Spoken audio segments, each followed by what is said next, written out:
primitive de f. Grand F est une primitive de petit f.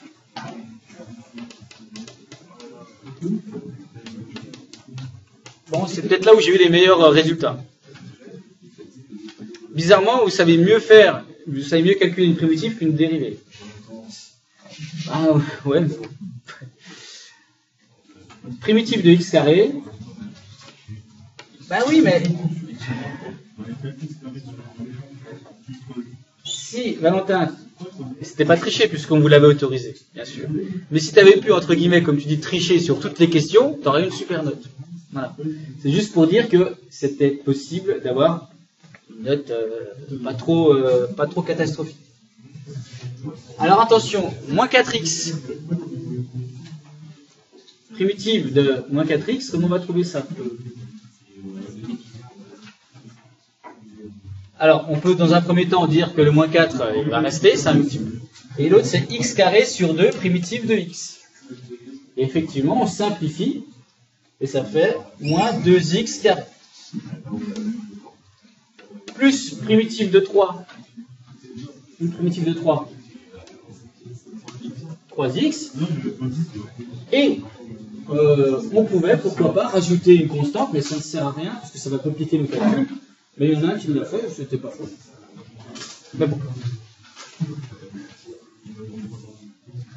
Ça, c'est une primitive. Si vous voulez toutes les primitives, il faut rajouter, effectivement, une constante grand A, qui est n'importe quoi. Mais on va s'arrêter à celle-ci. Ensuite, calculer l'intégrale. Intégrale entre 0 et 1 de f de x dx. Donc, formule du calcul intégral, qu'est-ce qu'on fait? On prend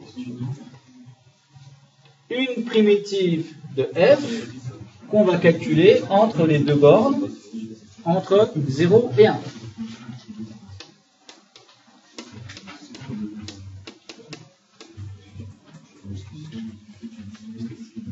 Et donc, il faut remplacer x par 1.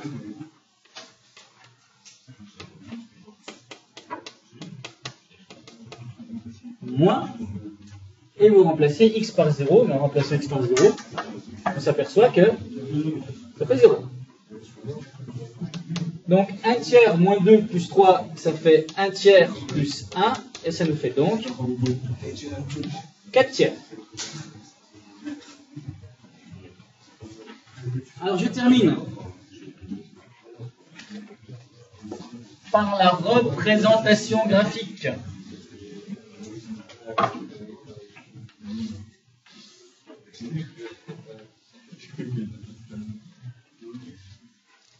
Vous êtes entre 0 et 1.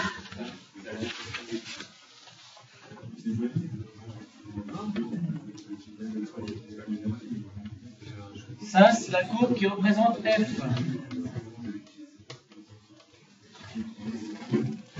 Donc là, je voudrais bien que tout le monde suive parce que le prochain cours, on va prolonger la notion d'intégrale. Donc, on va revenir sur ces intégrales. L'intégrale entre 0 et 1 de f de x dx. Qu'est-ce que géométriquement, graphiquement, ça représente? C'est quelque chose qu'on a fait. Voilà, on est entre 0 et 1. Sur cet intervalle-là, la fonction est positive. Et donc, l'intégrale, c'est l'aire de la surface du domaine compris entre les droites d'équation x égale à 0 et x égale à 1, la courbe et l'axe des abscisses. Donc, c'était ça qu'il fallait achever.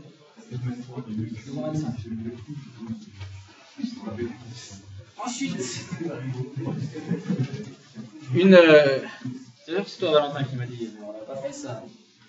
Calcule la valeur moyenne de la fonction. Ah oui. Non, non, jamais.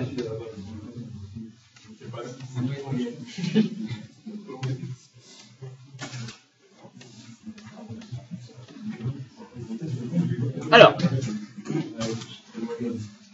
la valeur moyenne d'une fonction, c'est quelque chose qui, si on cherchait à le calculer, on n'y arriverait pas. Quand vous faites une moyenne de vos notes, c'est facile. Vous prenez toutes vos notes, vous les additionnez, vous divisez par le nombre de notes. Ici, l'idée, c'est de se dire, je prends tous les f de x compris, quand x compris entre 0 et 1, je les additionne tous et je divise par le nombre de x qu'il y avait. Sauf que c'est impossible puisque vous avez une infinité de x. Donc, on passe par une autre notion qui est justement la notion de calcul intégral et on travaille sur les aires. Et si vous,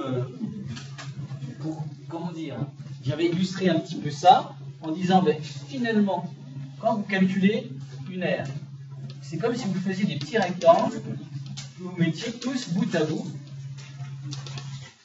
Et plus les rectangles sont précis, plus vous allez, en additionnant tous les rectangles, vous rapprocher de l'aire. Or, quand vous faites ça, en allant à une infinité de rectangles, vous faites le calcul de l'intégrale. C'est la définition du calcul intégral. Sauf que vous n'allez pas diviser par le nombre de rectangles, puisqu'il y en a une infinité. Mais au final, la position extrême, alors ça va être exagéré ce que je vais dire, hein, mais c'est juste pour qu'on comprenne un tout petit peu. La position extrême, c'est que votre rectangle se transforme en une ligne. Et c'est comme si vous additionnez toutes les lignes. Et vous divisez, non pas par nombre de lignes, mais l'écart qu'il y a entre les deux bornes. Donc, la valeur moyenne de f, je termine juste là-dessus, c'est l'intégrale de votre fonction entre les deux bornes, entre 0 et 1, et vous divisez ça par la différence entre les deux bornes, par 1 moins 0. Donc vous divisez par 1.